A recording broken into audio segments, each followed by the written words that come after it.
Special transmission में आपको खुशामदीद कहेंगे। इंतखाबात तो हो चुके हैं, लेकिन अभी तक इंतखाबात के जो तमाम रिजल्ट्स हैं उनको अनाउंस नहीं किया जा सका है। आम जो अवाम है, जो वोटर है, वो इस बात का इंतज़ार कर रहा है कि कब तक तमाम जो रिजल्ट्स हैं उनको अनाउंस किया जाएगा। और इसी हवाले से आज की इस ट्रांसमिशन में हम यही गुफ्तगू करेंगे कि क्या चीज़ ऐसी रह गई है काउंटिंग में कि जो अभी तक जो रिजल्ट्स हैं उनको अनाउंस नहीं किया जा सका है। मियां शाहिद हमारे साथ मौजूद होंगे, ब्यूरो चीफ इस्लामाबाद हैं।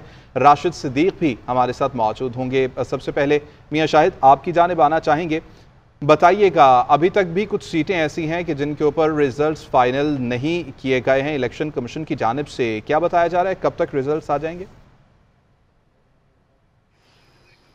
इलेक्शन कमीशन में ही मौजूद हूँ। ये इलेक्शन कमीशन का ऑफिस है। 44 घंटे जो हैं वो हो चुके हैं इलेक्शन पोलिंग हुए, लेकिन अभी तक मुकम्मल रिजल्ट नहीं आया। कल जो दिन गुजरा था 10 बजे तक, एक्ट के तहत 10 बजे तक रिजल्ट आना ज़रूरी थे, लेकिन अब कल 10 बजे से लेकर अब तक भी जो है वो टाइम गुजर चुका है। मजमूई तौर पर 44 घंटे गुजर चुके हैं, रिजल्ट अभी तक नहीं आया। 17 हलकों का मजमूई तौर पर रिजल्ट जो है वो बाकी है।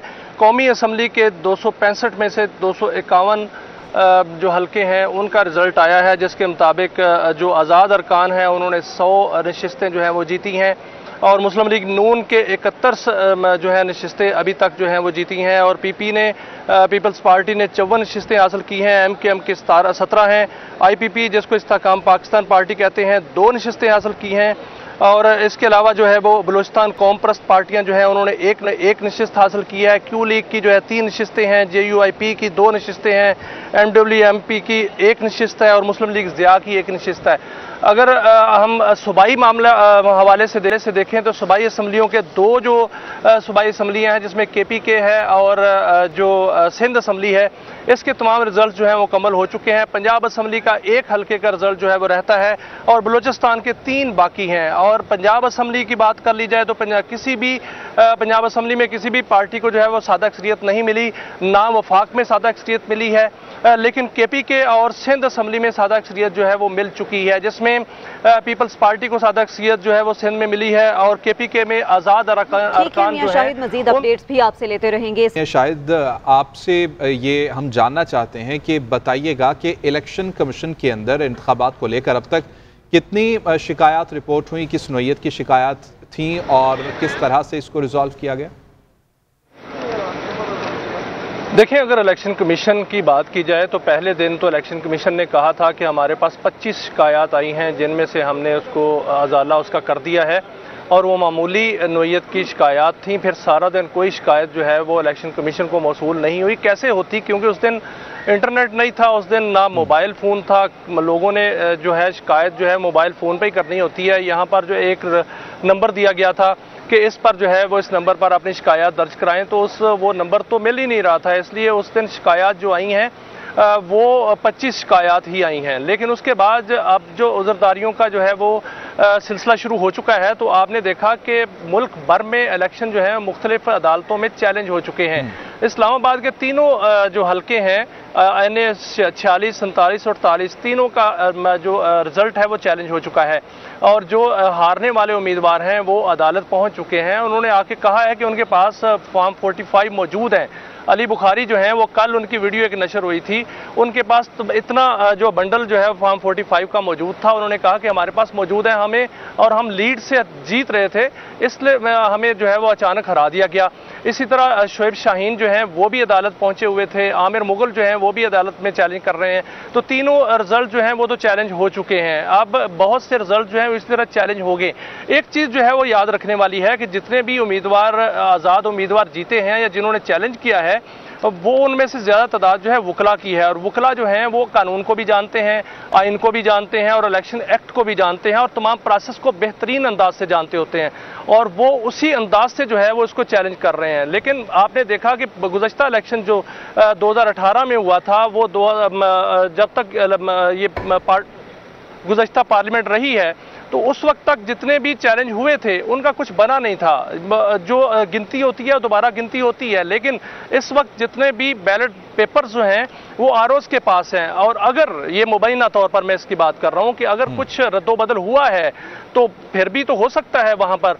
तो इसलिए लगता नहीं है कि जो रिजल्ट चैलेंज हुए हैं उनका कोई रिजल्ट निकलेगा, क्योंकि 5-5 साल स्टे पर लोग जो हैं वो अपना वक्त गुजार लेते हैं और उसके बाद जो हुकूमत है वो भी ख़त्म हो जाती है और इलेक्शन का दौर दोबारा शुरू हो जाता है। तो इस तरह के मसाइल जो हैं वो मौजूद हैं। इलेक्शन कमीशन के पास जितनी भी शिकायत थी, इलेक्शन कमीशन तो कहता है कि हमने उसका अजाला कर दिया है, लेकिन शिकायत आने का सिलसिला ही जब नहीं होगा तो शिकायत जो अजाला उसका क्या करना है।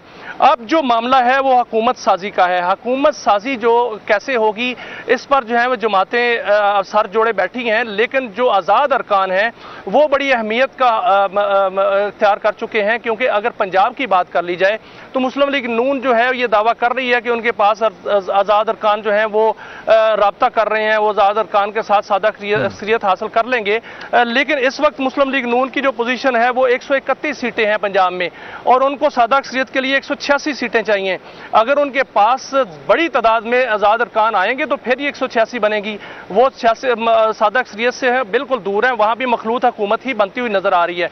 अगर आप यहाँ वफाक की बात कर लें तो वफाक में जिसको सादा अक्सरियत मिलेगी उसको 169 सीटें चाहिए और 169 सीटें जो है वो किसी के पास, किसी जमात के पास नहीं है।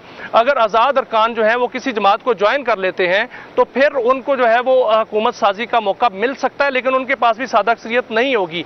लेकिन उनको फिर जो मखसूस सीटें हैं वो मिल जाएंगी। अगर वो किसी जमात को ज्वाइन नहीं करते तो उनको मखसूस सीटें नहीं मिलेंगी। लेकिन एक आज़ाद ग्रुप किस तरह सर्वाइव करेगा इसका भी उनका बड़े मसाइल का सामना उनको होगा। और मखलूत हुकूमत जो बनेगी इस वक्त वो किस तरह उनकी फॉर्मेशन कैसे बनेगी, कौन किसको क्या देगा, वजीर आज़म किसका होगा, ये एक बड़ा मुश्किल इस वक्त मरहला है जो सियासी जमातों को दरपेश है। क्योंकि एक सादा अक्सरियत होती है, एक सादा अक्सरियत के नज़दीक तरीन होता है। अभी कोई भी जमात सादा अक्सरियत के नज़दीक तरीन भी नहीं है। इसलिए अगर मुस्लिम लीग नून की बात कर ली जाए तो मुस्लिम लीग नून को इस वक्त तक कौमी असम्बली में 71 सीटें उनके पास हैं। उनको अगर कोई आज़ाद अरकान ज्वाइन भी कर लेते हैं तो फिर भी उनके पास सादा अक्सरियत नहीं बनती। इसी पर जो मखसूस नशिस्तें हैं जिसमें खवातीन की 60 नशिस्तें हैं तो उनका फार्मूला भी वही बनेगा कि अगर आज़ाद अरकान जो है वो किसी पार्टी को ज्वाइन करते हैं तो फिर उनको जो है वो मखसूस नशिस्तों में हिस्सा मिलेगा, अगर नहीं करते तो उनको माइनस कर दिया जाएगा। फिर जो नशिस्तें निकलेंगी उस पर जो है वो उनको डिवाइड कर दिया जाएगा और वो किस जमात के हिस्से में कितनी नशिस्तें आएंगी वो बाद में देखा जाएगा कि जो आज़ाद अरकान है वो किस तरफ जाते हैं। अगर आज़ाद अरकान अपनी हैसियत को बरकरार रखते हैं तो ये जमातें कोई मिलकर जो है वो हुकूमत बना सकती हैं। वो भी कोई मजबूत हुकूमत नहीं होगी, वो भी इसी तरह की हुकूमत होगी जिस तरह 2018 में बनी थी, इसी तरह की अब हुकूमत बनेगी। और जो नवाज शरीफ ने तकरीर की कल और उन्होंने दावत दी है और लगता नहीं है कि जल्द अज जल्द उस पर इत्तफाक होगा, क्योंकि पीपल्स पार्टी ये देखेगी कि उनके साथ जो है वो ज़्यादा से ज़्यादा अरकान जो है वो शामिल हों। मुस्लिम लीग नून का भी यही मामला है कि वो ज़्यादा से ज़्यादा आज़ाद अरकान से रब्ता कर रहे हैं। अगर आज़ाद अरकान जो है वो उनके साथ मिल जाते हैं दोनों के साथ, फिर जो पोजीशन बनेगी उस पर बातचीत होगी।